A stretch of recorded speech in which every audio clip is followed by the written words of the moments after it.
मैं तो एकदम स्तब्ध हूँ, स्पीचलेस हूँ। ऐसा हादसा तो शायद सालों के बाद, या दुनिया के सबसे बड़े हादसों में से एक हादसा, वो भी ऐसा दुर्भाग्य कि हमारे ही देश में होना था और हमारे देश, हमारे समाज के लोग, हमारे परिवार के लोग उसमें मारे गए हैं। अब चूंकि ये इंक्वायरी का विषय है, कैसे वह लोग तरह तरह की बातें कर रहे हैं या तरह तरह की उम्मीदें उनको भिन्न भिन्न एजेंसी से हैं, वो बताएंगे कि क्या हुआ, कैसे हुआ।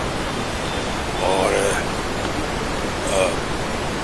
एक ही भी ताज्जुब होता है कि सो इंजन जो है, इतना मजबूत प्लेन, इतना ज़बरदस्त प्लेन, और दुनिया के चंद सबसे मजबूत, सबसे अच्छे विशाल प्लेन्स में से एक हमारा ड्रीम लाइनर, और उसका इस तरह से चला जाना, इस तरह से हादसे का शिकार होना, वो भी चंद सेकंड्स के अंदर या मिनट्स के अंदर।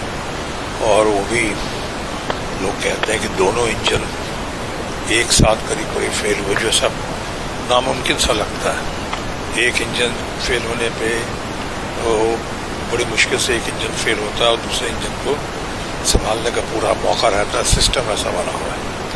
और हमारे सारे जानकार मित्र कह रहे हैं, मैं अपने छोटे भाई समान दोस्त राजीव प्रताप रूडी जी को सुन रहा था, जो बहुत अच्छे पायलट भी हैं, पार्लियामेंटेरियन हैं, और वो बता रहे थे कि ऐसा बहुत rarest of the rare cases में से एक केस हुआ है ये अपना बोइंग का, इस तरह ड्रीम लाइनर का इस हादसे का शिकार होना।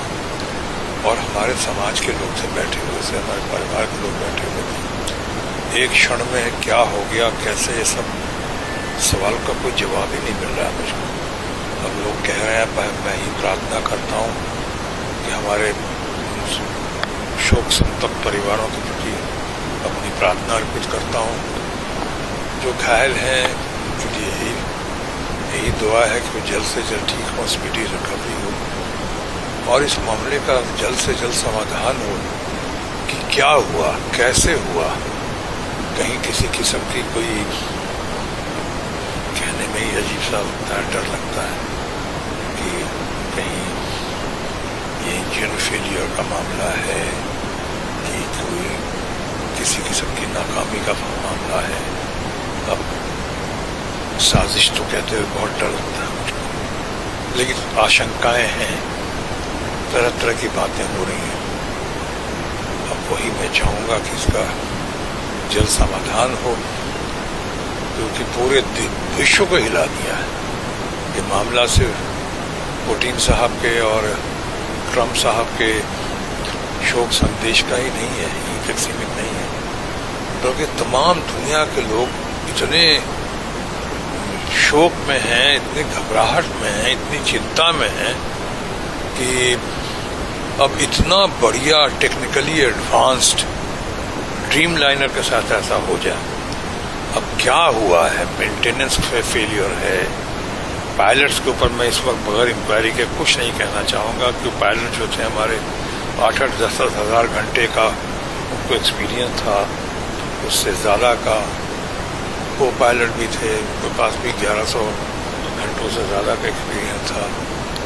और ऐसे भी बड़ा आसान है कहना पायलट्स के ऊपर दोष लगा देना, क्यों भाई, पायलट्स तो कभी, जो आदमी चला गया वो तो कभी कुछ कह नहीं पाता, वो उसका जवाब दे नहीं पाता है। तो अभी ऐसा नहीं कर रहा हूँ किसी ने ऐसा लगाया, लेकिन कुछ बातें होती हैं कि किसका है, क्यों। अभी इसके जैसे मैंने कहा मेंटेनेंस फेलियर का मामला है कि इंजन फेलियर का मामला है, उससे ज़्यादा इम्पोर्टेंट क्यों हुआ, कैसे हुआ, चंद सेकंड्स के अंदर हुआ, चंद मिनट के अंदर हुआ, ये कैसे हुआ। ये सब बहुत सारी बातें हैं, और मैं चाहूँगा उन बातों का जल्द से जल्द समाधान सामने आए। और इस बीच में मैं अपनी प्रार्थना अर्पित करता हूँ शोक संतप्त परिवार के लिए, और तमाम हमारे समाज के परिवार के लोग हैं, घायल लोग हैं, उनकी स्पीडी रिकवरी की भी कामना करता हूँ।